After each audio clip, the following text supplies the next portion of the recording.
Hello artists, I am going to show you today how we can create a doorway where we have some overlapping happening, where we're looking through something that's in our foreground or in the front part of our picture and looking past it to something in the background, in the back of our picture, and creating that illusion of space with overlapping. And so you can do a doorway if you want to, is what I'm going to show you. But if you don't want to do a doorway, you can draw whatever you like. I just want you to have something in the foreground and something in the background. So what I did is I just did it on a half sheet of paper. So you can, if you want to do it larger, use a full sheet of paper. But what I did is you could fold it in half and then cut at the fold so that you just have a half sheet of paper. There's a lot of things that we're doing here that might take you longer if you have a full sheet. So I'm going to start with my door. So there are lots of different types of doors that you've probably seen. So maybe some doors are rectangular like that, or some doors might have an arch at the top. Maybe they're double doors. Maybe there's two doors that open up. Maybe they have a little mail slot. Maybe there's windows in the door. So you can design your door however you would like to. So you may also draw your door directly on your paper, or you can do some collage. So mine, I actually cut this door out from another sheet of paper. So I will leave that decision up to you. I think I'm going to collage mine. So here's a manila sheet of paper I'm going to cut my door out of. And I might just do a square door. So I'm going to draw it, or rectangle. So I'm going to draw it first with pencil. In case I made a mistake, I kind of got a little wobbly there. I might straighten that up. Alright, because you can always erase your mistakes with the pencil. So now I'm going to use my scissors and cut this out. And remember, your thumb goes through the little hole and your other fingers go through the bigger hole. So I'm going to cut out my door really quickly. Okay, so now you have some more options too. You could just glue this directly on there. Some kids wanted their door to open. So what I'm going to do is I'm just going to fold a little part of my door here so that it has a hinge to open. And so I'm going to glue that part of my door down with my glue stick. Put some glue just on that little edge right there. And then I can glue my door down. So now that it can open, and I can maybe draw something on the inside. I might go ahead and outline where it is so there's something on the inside. And now I can decorate the outside of my door. So I might have, I think, some kind of window here. I'm going to have my doorknob. Alright, and this one I kind of did like those little panelings that might be on a door, and I also drew the hinges on there as well. I'm doing everything in pencil first, and then I'll add my color. So I can think about what's going to be next to my door. I'm saving some space up here though, because I'm going to have some leaves there, but you could also have, if you have maybe some bushes, you might draw some bushes here. Maybe there's windows that are next to my doorway looking inside the house. And they got those bars on it. Maybe you can see the curtains on the inside of the windows are kind of parted. Or you might have, windows with some blinds. So if you have a window and then maybe you just see the blinds are down in the window. So you can be creative. Maybe there's a person in the window looking out, or sometimes a cat likes to sit in the window, so I could draw that. Sometimes people even have flowers planted outside of their window, so maybe I'll do some little boxes here. I'm going to erase this though because my bush is overlapping. And in this picture, I did kind of a brick hat pattern. Maybe your house is made out of brick, and so to do that, you could probably use your ruler. And I just did some horizontal lines, and then I drew some vertical lines. And when I looked at this next row, this vertical line's going in between these two vertical lines.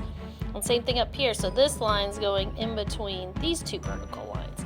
So you could do a brick pattern like that if you want, or you could just leave it plain, or maybe it just has horizontal lines because it's got vinyl.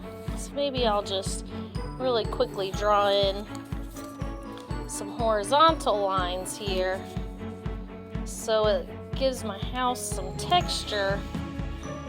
And then I'm just kind of skipping over all these different sections of my house here, like my windows, skipping over because those are overlapping with that vinyl there.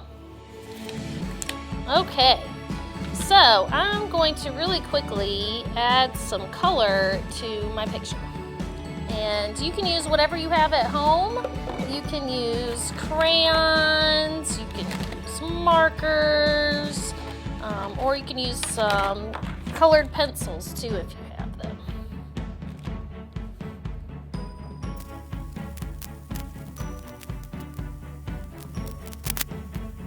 Okay, so now I have added some color. I decided to leave my house white because I actually have a white house in real life, but you can color that part in if you would like as well. You could color your door in. Actually, you know what? I might add some color, I think, to my window here just to decorate that a little bit. And like I said before, you don't have to do a door that opens. You could just draw your door, or you could just collage your door and glue the whole thing down if you do not want it to open up. So giving you some options. So now I'm going to show you how you can make the leaves that are in your foreground. And so if you still have some green paper left, hopefully you can use that to make your leaves.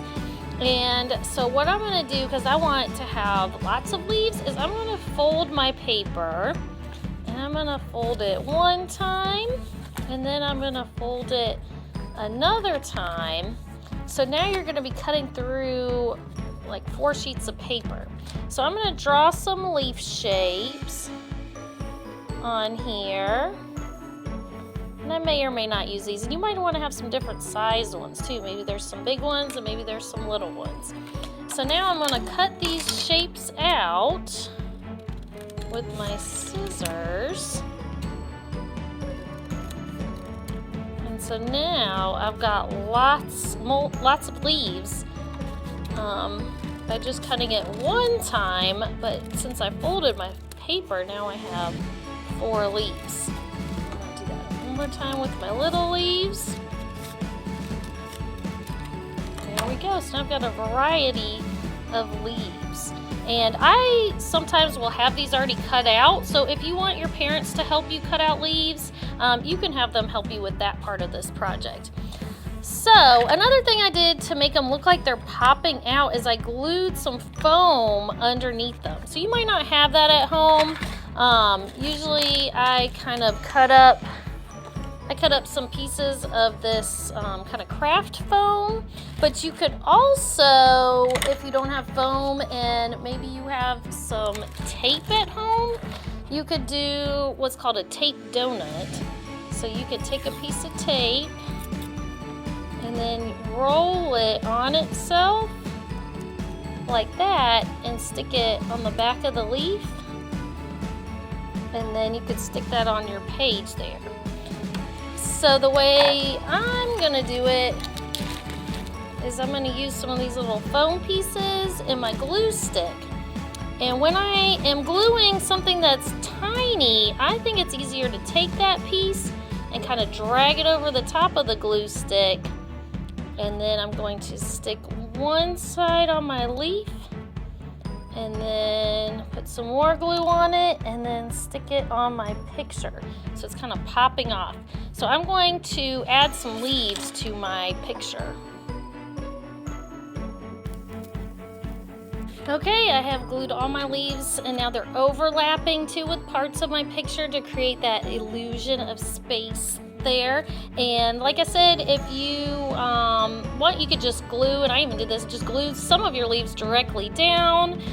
If you don't have paper or scissors to cut out the leaves, you could even just draw your leaves too over top so that they're overlapping. You can also, if you would like, draw some of the veins on your leaves. So you could take a marker, or you know what, I might even use a green marker maybe, and draw some lines on my leaves, or even, you know, some of those veins to make them look a little bit more like leaves in my picture here.